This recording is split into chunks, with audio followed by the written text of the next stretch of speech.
the inaugural episode of the Warp Cave podcast show. I am your host, EvilDrTran, and with me is Elcid. Hello. Welcome to the show. And today, I want to talk about what the show is about. Why is it called the Warp Cave? Well, it's because the warp kind of gives the WARP, gives off that kind of a sci-fi feel that we're all familiar with. And CAVE is actually an acronym.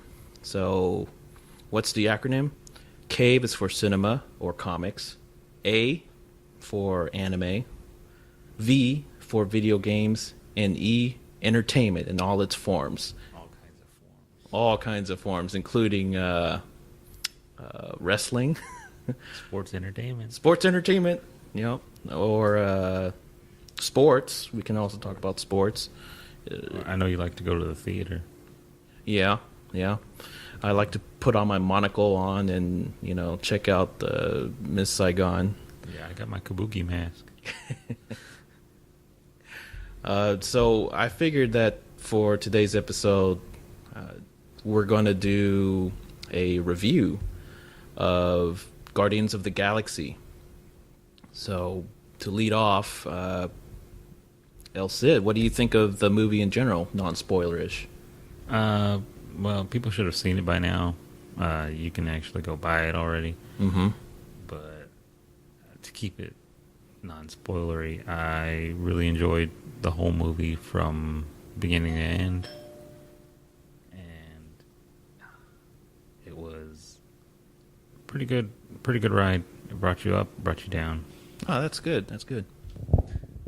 Yeah, I have to agree with you on, your thoughts on Guardians of the Galaxy. I personally enjoyed it too. I thought that the characters were really engaging, and I think that there were a couple of scenes that surprised me. Rocket Raccoon was actually a pretty likable character. I keep forgetting that Bradley Cooper voiced him too. And Groot was actually a pretty endearing character, and Drax does a pretty good job of stealing some scenes without really trying so hard. Yeah, and the thing with Rocket, it didn't really seem... The character took you out of who was voicing him. You didn't think about who was behind it, and that Bradley Cooper was in a sound room somewhere or whatever, but also... It seems a little over the top to me, but I did hear that, I don't know if I told you before or not, but the Vin Diesel, for every line of I Am Groot, he recorded it different ways. Mm-hmm. No, I didn't know that. So he did it, a few takes for each one to try and get a different feel for the same three words. Mm-hmm. I would probably envy about, gosh, you got paid, what, a couple of $1 million just to do 3 lines over and over? Yeah, over and over. And, just how many different ways can you say I am Groot? And, okay, well, this is sad. Oh, I am Groot. This is happy. Oh, I am Groot. No. Yeah. That's a paycheck. Yeah. I definitely recommend, for those who haven't even seen the movie, go and buy the movie on Blu-ray. It's definitely worth the purchase rather than a rental, because it's good with anyone's library. Yeah, it's a good film to keep and to have. And if you're one of those pirate jerks, just go buy it. Yeah, it's a fun movie. I think it's the funnest movie I've watched all year. Yeah, it is, and it's just a great ride throughout the whole thing. You don't have to stop and analyze or think about why they said or did what they did in the movie. You just keep going, and it's all awesome. Yeah, I give it 5 raccoon tails out of 5. No, 5 baby Groots out of 5. Oh, you gotta kill Groot 5 times? No. So you'd have to kill him 6 times. So that's the non-spoiler part of the review, but we can really get into the spoiler section. So if you haven't seen the movie yet, don't listen to the rest of this episode because we're really going to go into spoiler country here. So, Or you can go watch it and come back. yeah, or pause right now and go watch it. And now it's time for our music break. This selection that I've decided on is called the Peter Gunn theme. It's from a classic TV series way back in the day. And the band that's performing this song is named Pulp, or Pulp, Pulp. And this is played in a live studio audience in the BBC studios. So kick back and enjoy the song. Do it.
So, spoiler stuff. What did you not like about the movie? Was there anything that you didn't like? Not anything that I didn't like. Really, there were a few things that I think kind of came out of left field, but that was part of the whole thing of the movie. The whole thing was over the top. And so when he stops to do the dance scene at the end, and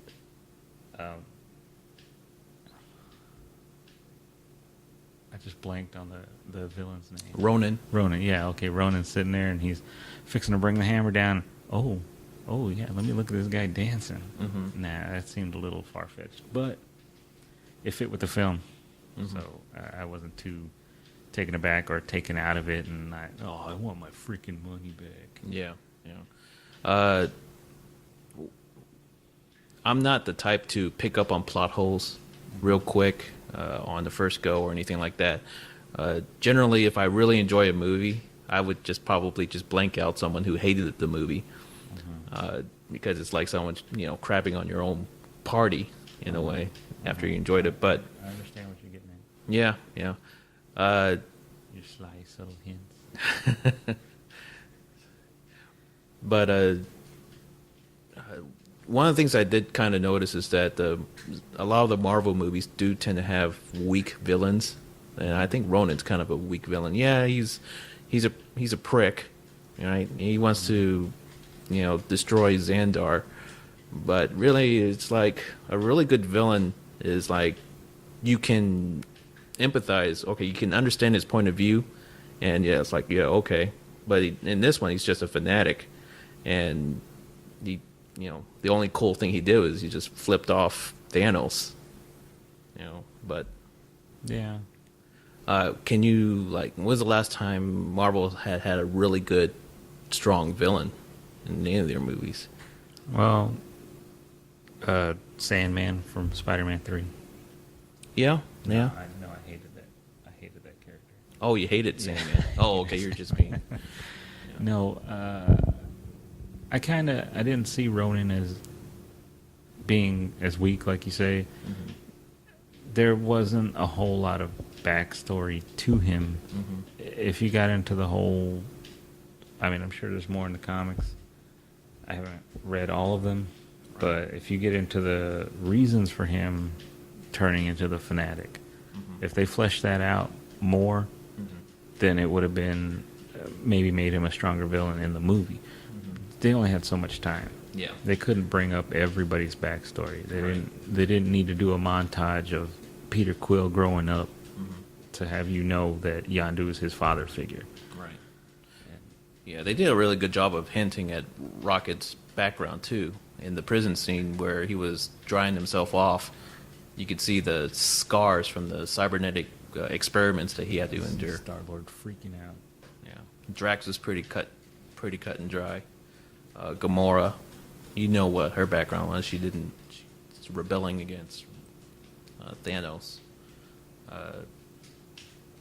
I still. Wow. What? If you want to get nitpicky, well, why did she really hate Thanos? Maybe her whole world was full of jerks, and he was doing her a favor by killing everyone except her. Her parents really ran a drug smuggling ring.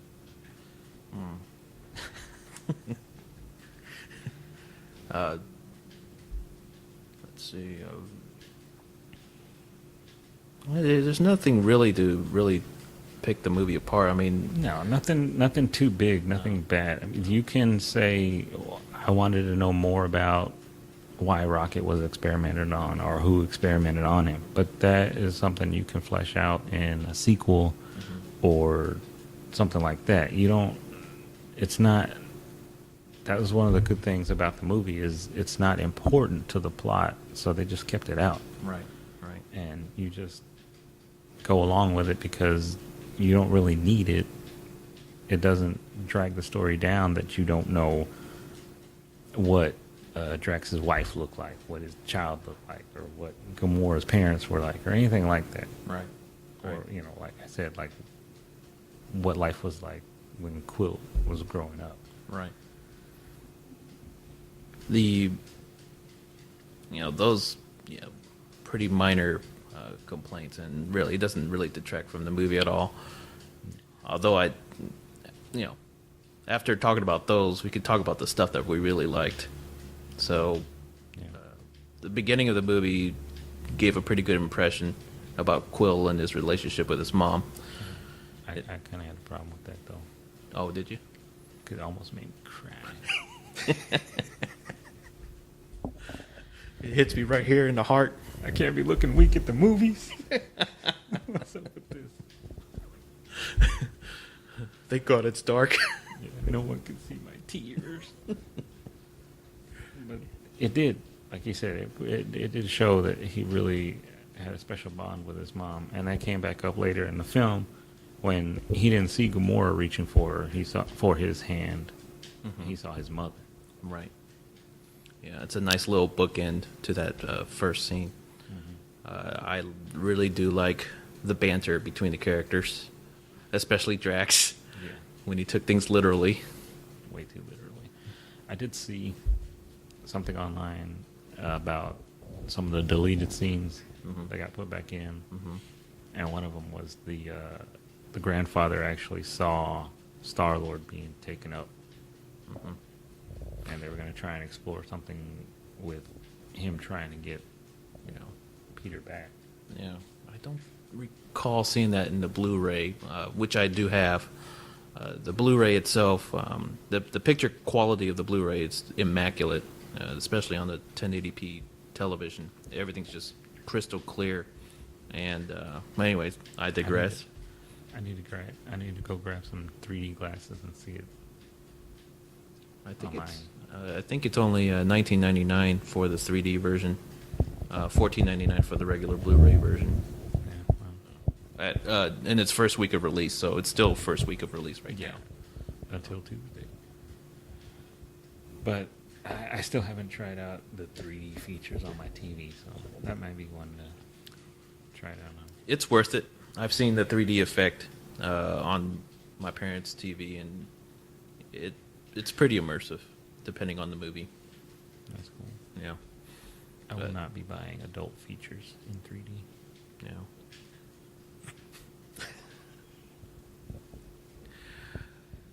Moving on. Let's see, another good point. I like the soundtrack. Yes. Especially when Peter Quill first appears and he's going through the old ruins, and he does that little dance. Yeah, that was good. And he's using the little alien rats as microphones, and he's like singing along and doing this dance and kicking little rats on beat. So just like Kevin Bacon. Just like Kevin Bacon and Footloose. Yeah. Yeah, and that was good. And I've heard different things about the soundtrack, and people, that's not trendy new music, Right. and it fits the character because he hasn't. All his references are all his movie references and everything, like the Kevin Bacon thing. That's all from up to the moment he got taken. Mm-hmm. He doesn't know anything about all these new fake artists, and just get a drum beat and a synthesizer, and you can write a hit song. Mm-hmm. This is back when people actually made music, and bringing a lot of those songs back, I think, is good because it'll introduce new people to that music. Yeah. Yeah. And like my son, he didn't know any of that music, but now he's humming those songs all the time. Yeah. Yeah. Much better than Arcade Fire or Kings of Leon. Don't talk about that. Sorry, hipsters. I heard the first song that I recognized was Kings of Leon after I'd heard it so many times. I heard it, I'm like, this song sounds like it's straight out of the 70s. Mm-hmm. Or like they're trying to emulate a 70s song. So I just did not like it. Yeah, yeah. Wolfmother did a pretty good job as far as the sound, don't you think? Wolfmother? Yeah. Yeah. Another... Did you have any favorite characters? Probably Star-Lord. Star-Lord? Yeah. The wisecracking asshole. Yeah. Jerk. Whatever. Yeah, I Keep it PG. he definitely does carry the movie, and He's very likable, and even though he does have that roguish air about him, he does have a very likable. You know where he's coming from, and you're he's the type of person. Hey, yeah, I'll have a beer with him. Yeah. It's like they said towards the end of the movie, nobody's 100%. Yeah. So I like. Let's see. I like Drax. Drax was good. Drax is really good. Groot and Raccoon, Rocket Raccoon. I kind of lumped those two together. They complement each other so well. I like those two. Well, they're always doing things together anyway. Yeah, Gamora was all right. I mean, I wish they played up her comic book persona a little bit more. Yeah, made her a little more badass, but Yeah, But that was, again, that was what was needed for the film. So when the second one comes out, they can have her beat more bad guys up. Or yeah. On the villain side, I do like Nebula. yeah, she was good. And I mean, you could tell she wasn't gonna exactly turn at the end, but it would have been nice. Yeah, But not every villain turns. yeah. So. I wonder if she'll play a bigger role in the movies and the Avengers Infinity War, the two-parter. Maybe. Yeah, she did have a pretty big role in the comic books of the Infinity Gauntlet. Yeah, I know. So, not to spoil anything. So, Oh, not to spoil anything, but yeah, that comic's been out for over 20 years, so you need to go get the dang thing yeah, and read it. yeah. I bought the trade paperback. I went to Awesome Comic Book Convention Mm-hmm. with our mutual friend David, Yeah, and I bought that trade paperback along with the Killing Joke trade paperback. yeah, yeah. And it's still a good story, holds up. So you need to just go read it Mm-hmm. and get it done with. Yeah. I reread the Infinity Gauntlet, and I think it still holds up pretty well. Yeah. There weren't very many outdated references in that book. No. Yeah. No lingo like cowabunga or Totally tubular. stuff like that. What did you have any favorite scenes from the movie? I think the whole fight scene at the end of the movie, the whole last half of the movie, or last quarter of the movie, once the Nova Corps and the whatever The Ravagers. Ravagers Yeah. got into it together. Mm-hmm. That was really my favorite part. Up until the end. Yeah, they did a really good job in the third act. Some of my favorite scenes in that movie is the prison break. Mm-hmm. They throw in a lot of humor interspersed in that. And I like how it started, where typically when someone talks about the prison break, they would go through the plan and go through the motions and then wait for a certain time. Talk about it and then decide when it's the best point to initiate it. Right. And Groot just goes ahead and starts pulling the necessary parts to get it started, and then they're like, okay, we can start doing it now. Okay, yeah, we have to do it now. Yeah. That third act, I haven't seen a battle scene like that. It's different for sure. 'Cause I haven't seen anything. It's very different. I don't recall seeing anything. I mean, there's big battles. Mm-hmm. Star Wars. There's the Battle of the Death Star. That's a big one.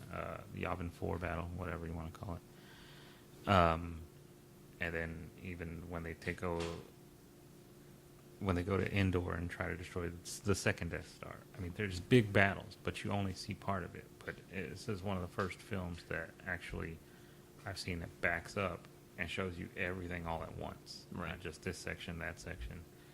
You know people are flying around, killing stuff, and wrecking the bad guys, but this one really puts it in perspective. Yeah. Well, do you have anything else to add about Guardians? Likes, dislikes? Not a whole lot.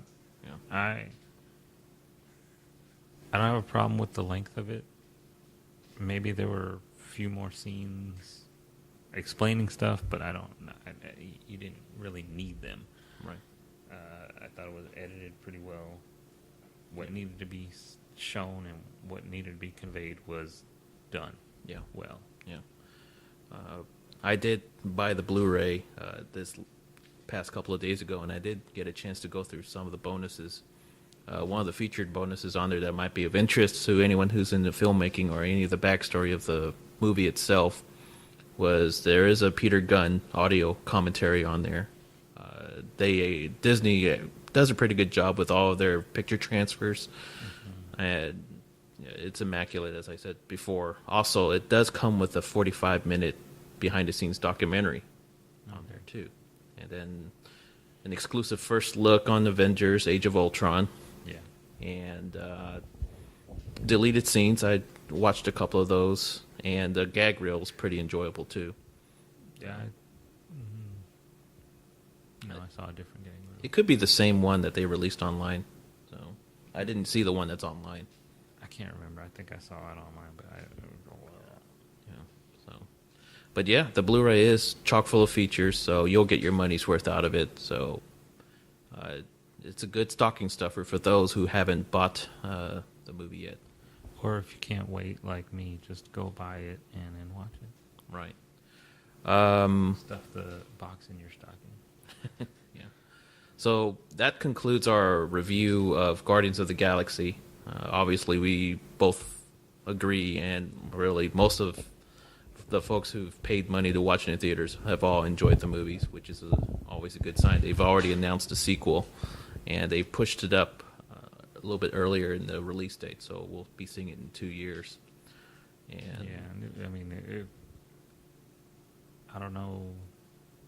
I haven't talked to anybody that didn't like it. I just can't imagine. If you didn't like the movie, you don't have a heart. You're just a soulless machine. yeah, hipsters. Or a hipster. They're just saying they hate it just because they didn't like it. Just to be ironic. Just to be ironic. No, but yeah, that's the gist of the episode. The show itself, we're gonna have revolving door of guest hosts. And topics, right? As far as news, I think hopefully by the end of the year, I'm going to try to compile a top 5 list for best anime of the year, best movies of the year. I'm just going to limit it to 5 because I didn't have enough time to watch everything. Top 5 games of the year. Oh, don't worry. You got, 18 more days? Oh, yeah, 18 more days. No problem. Everything. Right. We'll also do some special episodes where we'll probably do a running audio commentary on certain movies. Comment them as they go. Pretty fun thing to do. I'll try it. I'll give it a try. Yeah, give it a shot. Let the listeners decide if they want to hear more or not. And that way, if we pick something that somebody has, we can tell them, okay, start the movie. And Yeah. Now, no, kidding. No. Hey, well, make sure you're using this copy of the DVD. You have to play us in surround sound. Don't play the iTunes copy because it's not synced up right. Right. Yeah, I hope you guys will enjoy it. Again, thank you for tuning in, and I hope you've enjoyed listening to this podcast.